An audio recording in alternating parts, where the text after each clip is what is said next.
East Coast, West Coast, quelle musique écoute-t-on de préférence d'un bout à l'autre des États-Unis? La réponse sur cette carte interactive mise en ligne par le site de streaming Spotify en rapport avec la base de données de ses 75 millions d'utilisateurs.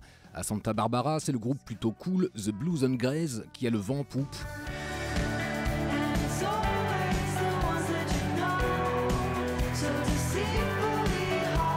Tandis qu'à New York, c'est le groove de Thundercat qui est plébiscité.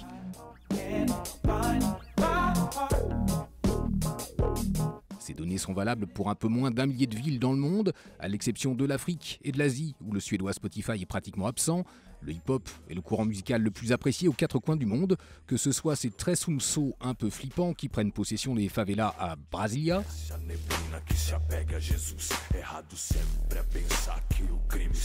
ou plus près de nous à Londres, Creighton Conan qui nous disent de ne pas perdre notre temps.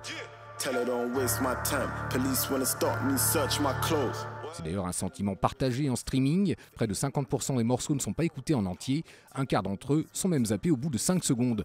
On constate d'ailleurs que l'industrie musicale tend à l'uniformisation. Les top 10 se ressemblent pas mal d'un pays à l'autre et correspondent grosso modo aux sorties mondiales. Ah, et au fait, en France, qu'en est-il? Domination du rap aux 4 coins de l'Hexagone. À Marseille, Jules fait largement son trou. Alors qu'à Paris ou Nantes, on préfère une tendance électroplanante.